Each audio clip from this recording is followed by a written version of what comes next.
escutei teu chamado divino, recado batendo no coração. Deixei deste mundo as promessas e fui bem depressa no rumo da tua mão.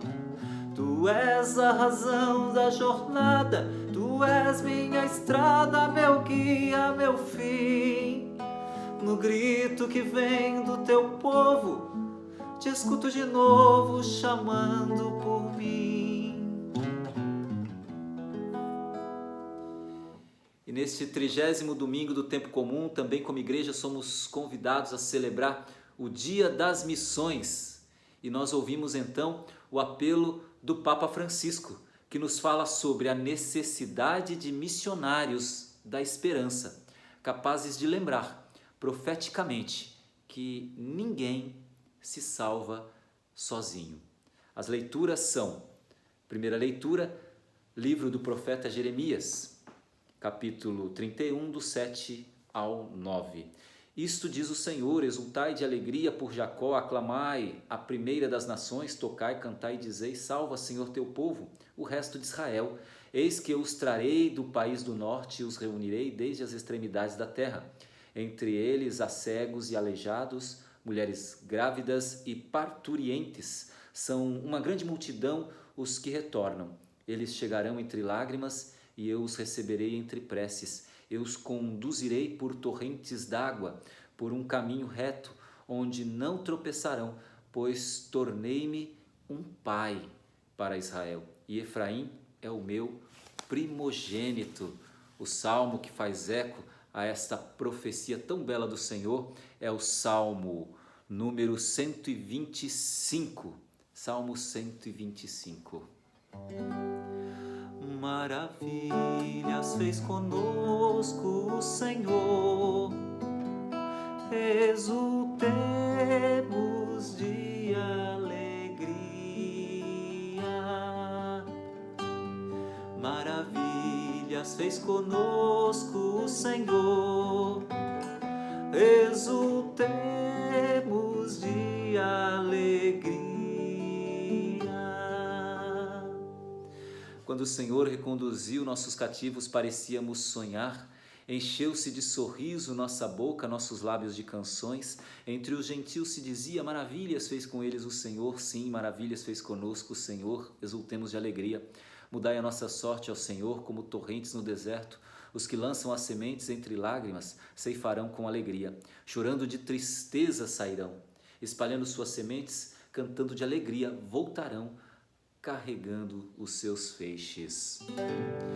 Maravilhas fez conosco o Senhor, exultemos de alegria. A segunda leitura é da carta aos Hebreus, capítulo 5, versículo 1 ao 6. Todo sumo sacerdote é tirado do meio dos homens e instituído em favor dos homens nas coisas que se referem a Deus, para oferecer dons e sacrifícios pelos pecados. Sabe ter compaixão dos que estão na ignorância e no erro, porque ele mesmo está cercado de fraqueza. Por isso, deve oferecer sacrifícios tanto pelos pecados do povo quanto pelos seus próprios. Ninguém deve atribuir-se essa honra, senão o que foi chamado por Deus, como a Arão. Desse modo, também Cristo não se atribuiu a si mesmo a honra de ser sumo sacerdote, mas foi aquele que lhe disse: tu és o meu filho, eu hoje te gerei. Como diz em outra passagem: tu és sacerdote para sempre, na ordem de Melquisedeque. O nosso evangelho é Marcos, capítulo 10, versículo 46 ao 52. Naquele tempo, Jesus saiu de Jericó junto com seus discípulos e uma grande multidão estava com ele. O filho de Timeu, Bartimeu, cego e mendigo, estava sentado à beira do caminho. Quando ouviu dizer que Jesus, o Nazareno, estava passando, começou a gritar: Jesus, filho de Davi, tem piedade de mim.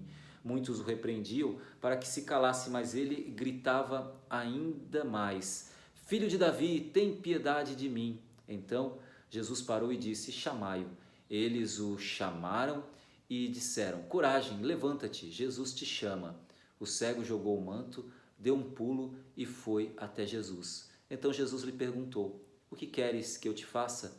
O cego respondeu: Mestre, que eu veja. Jesus disse: vai, a tua fé te curou.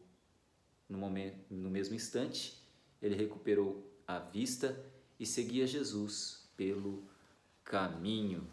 Queridos irmãos, queridas irmãs, quando Jesus passa, ele, o filho de Timeu, Bartimeu, ele para de pedir esmola. Ele que era cego e mendigo.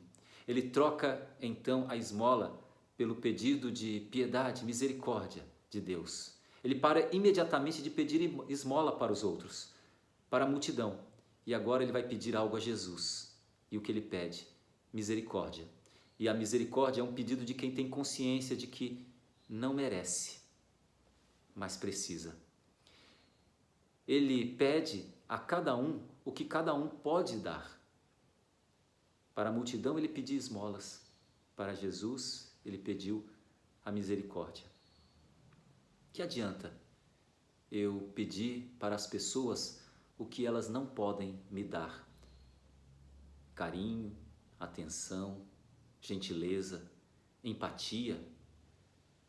E aqui por 2 pontos. Tem pessoas que não dão porque não querem dar e outras não dão porque não têm. Porque em sua história é possível que nunca receberam isso. Então também não sabem como dar.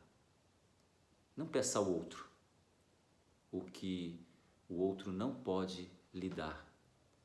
Peça a cada pessoa o que ela pode lhe dar. Se ela vai dar ou não, aí sim, fica sendo uma escolha da pessoa. Enfim, quando Bartimeu é chamado por aquelas pessoas dizendo: coragem, Jesus te chama, ele levantou. E tem um detalhe muito importante aqui, ele largou a capa.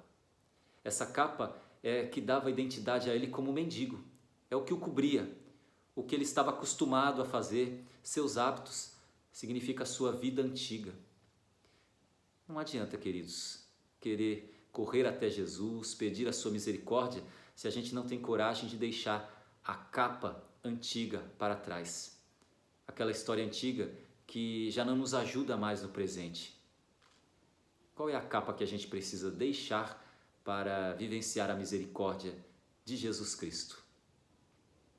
Jesus, ele não olha a multidão, mas ele olha a condição de cada um. Ele olha para mim, olha para você, e ele vai agir à medida que eu me abro à sua misericórdia. À medida que eu não estou mais apegado a essa capa antiga, estou disposto a deixar que ele me transforme pela sua ação. Quando Jesus faz então a pergunta: o que você quer que eu faça? A pergunta de Jesus, na realidade, nós podemos entender que ele está perguntando para a multidão. O que você quer, Bartimeu? O que você quer, multidão? E ele vai responder, o Bartimeu: quero enxergar. E Jesus, como que olhando para a multidão, olhando para nós: vocês podem dar isso a ele? Vamos? Tirem do bolso a esmola que vocês davam para esse homem toda a vida. Tirem do bolso o que vocês podem dar. Percebe, meu irmão? A quem nós estamos pedindo as coisas? Em quem nós estamos colocando o sentido da nossa vida?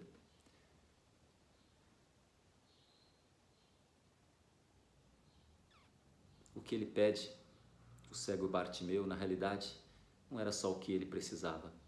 Ele pede o que toda a multidão ali estava precisando: enxergar. Enxergar que só Jesus pode dar sentido à nossa vida. Só Jesus pode iluminar as profundezas mais escuras do nosso ser. E aí Jesus diz: vai, a tua fé te curou, te salvou, te tirou da escuridão. E então, o que ele fez? Seguiu Jesus. Aquele homem que estava na beira do caminho, à margem, preso a uma capa suja que o deixava inerte, paralisado, esperando as migalhas, as esmolas da atenção, da caridade dos outros, teve coragem de deixar tudo isso para trás. Deu um primeiro passo, ou como aqui diz, deu um salto. E no encontro com Jesus pôde mudar a sua história. Ele mudou a história. E aí, sim, continuou o seu caminho agora com Jesus. Será que ele gostaria de voltar atrás? E nós? Deixamos a capa? E depois de deixarmos essa capa antiga e Jesus iluminar a nossa vida, nós estamos seguindo Jesus, continuando andando para frente? Ou continuaremos à beira do caminho, como que cegos, vivendo